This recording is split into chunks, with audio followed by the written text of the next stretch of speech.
Halo teman-teman, selamat datang di channel PhD Journey in Australia. Perkenalkan, nama saya Andi, salah seorang mahasiswa PhD di University of New England, Armidale. Jadi University of New England ini salah satu kampus regional yang ada di negara bagian New South Wales. Jadi lokasinya itu berjarak sekitar 6 jam ke arah utara naik kereta ya. Jadi ini di regional, bukan di kota. Nah, pada konten kali ini saya mau bahas sedikit, sharing sedikit tentang pengalaman saya, persiapan saya mengajar studi di sini ya. Karena ada banyak sekali tahapan yang teman-teman yang harus siapkan dan pertimbangkan sebelum memutuskan untuk kuliah di sini. Jadi saya mau list beberapa hal yang teman-teman juga mungkin bakal butuhkan kalau mau mengajar studi di sini. Namun yang paling menantang sebenarnya dari semua proses itu adalah bagi saya ya, itu adalah mencari supervisor. Kenapa? Karena ini butuh kesabaran. Biasanya kita itu butuh waktu, ada yang sampai berbulan-bulan, ada yang sampai lebih dari setahun seperti saya. Jadi saya sendiri tuh butuh waktu 1 sampai 1,5 tahun untuk betul-betul menemukan supervisor atau pembimbing yang mau membimbing proyek penelitian saya. Jadi singkat cerita, saya itu dulu pada awalnya setelah research proposal saya jadi ini sekitar 4 atau 5 halaman termasuk referensinya. Jadi saya sebar ke banyak sekali calon pembimbing yang saya rasa potensial untuk membimbing penelitian saya. Tapi saya tidak sebar secara langsung ya, jadi saya kontak satu persatu apakah mereka siap atau tidak. Jadi cara saya mengontak mereka itu adalah ya saya sampaikan dulu siapa saya sebenarnya dan apa yang saya ingin lakukan di studi PhD saya, dengan melampirkan research proposal yang saya buat pada awalnya, saya sudah siapkan tadi. Nah, responnya macam-macam. Ada yang menolak secara halus. Salah satu alasannya itu misalnya begini, saya bersedia untuk mensupervisi tapi sayangnya I am at capacity. Maksudnya dia itu sudah tidak bisa menerima lagi mahasiswa bimbingan karena sudah terlalu banyak mahasiswa bimbingannya. Ada juga yang mengatakan ya saya sudah mau pensiun misalnya. Nah, itu kalau yang halusnya seperti itu. Tapi ada juga yang malah sama sekali tidak membalas email. Jadi hal seperti itu biasanya bikin, ya dari pengalaman beberapa teman-teman yang cerita ke saya itu, kalau mereka sudah dapat respon seperti itu mereka down lagi.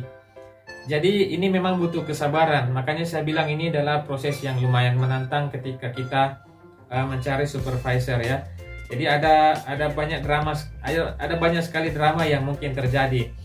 Nah, tapi saya tidak berhenti kalau misalnya ada yang sudah menyatakan, oh saya nggak bisa, saya cari kampus lagi. Sampai pada akhirnya saya menemukan satu kampus yang lumayan responsif. Dan di situ juga saya dapat beasiswanya. Jadi di University of New England (UNE) ini saya di situ betul-betul mendapatkan respon yang sangat bagus. Jadi saya kirim, pertama kali saya kontak salah satu calon supervisor di situ dan alhamdulillah dia menyatakan siap untuk membimbing dan sangat responsif. Prosesnya itu terjadi cepat sekali. Jadi mungkin hanya 2-3 hari sejak saya mengirimkan research proposal itu sampai dia menyatakan oh ya saya minat.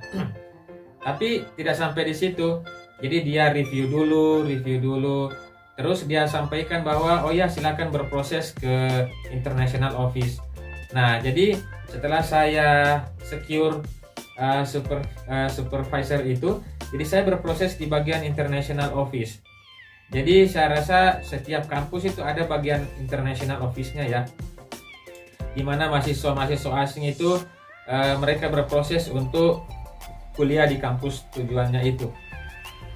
Jadi saya kontaklah international office itu, saya minta semua informasi semua dokumen-dokumen yang dibutuhkan ya mereka sampaikan.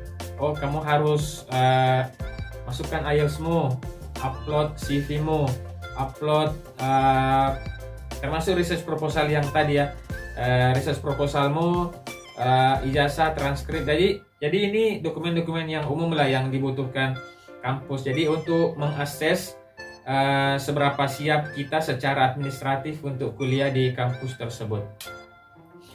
Jadi singkat cerita, setelah saya berproses di admission itu, alhamdulillah dapat LOA, Letter of Acceptance, ada juga yang menyebutnya Letter of Offer. Nah, saya berproses juga untuk mendaftar beasiswa yang ada di kampus ini juga. Jadi ini sekedar informasi bagi teman-teman. Jadi selain beasiswa dalam negeri yang teman-teman tahu, mungkin LPDP, beasiswa BPI mungkin kalau kalian dosen.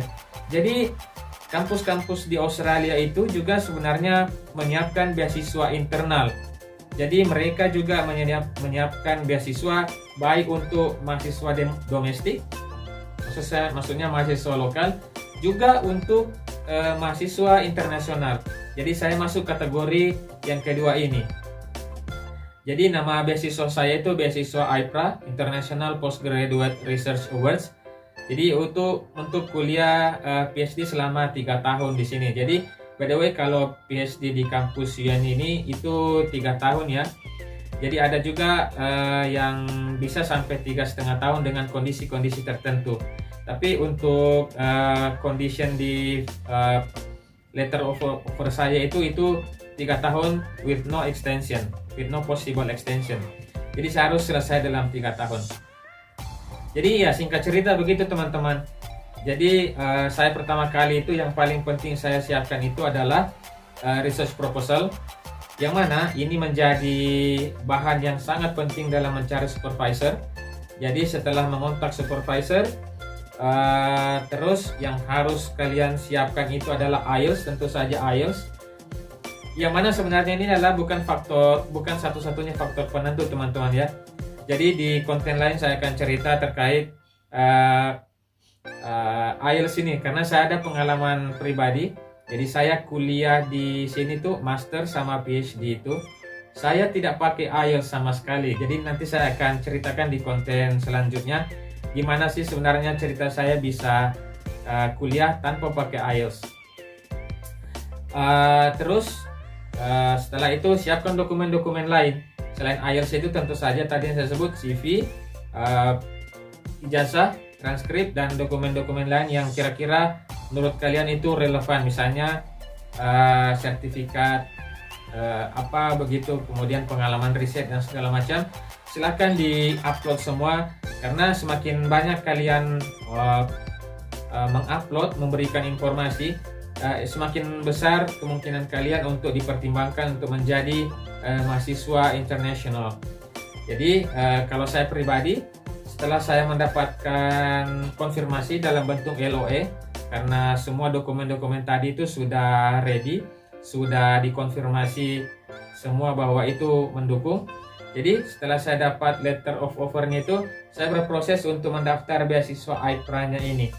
Jadi ini untuk konteks saya kuliah di UN ya teman-teman. Jadi mungkin kalian akan mendapatkan kesempatan-kesempatan lain, beasiswa-beasiswa lain di kampus yang beragam yang ada di Australia.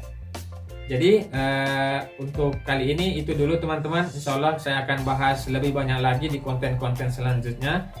Kalau kalian merasa konten ini bermanfaat untuk kalian, kalian boleh like, boleh subscribe. Dan kalau kalian ada pertanyaan yang kalian mau sampaikan, silahkan kirim di kolom komentar. Jangan lupa subscribe ke akun atau channel PhD Journey in Australia. Sampai jumpa, terima kasih sudah menonton.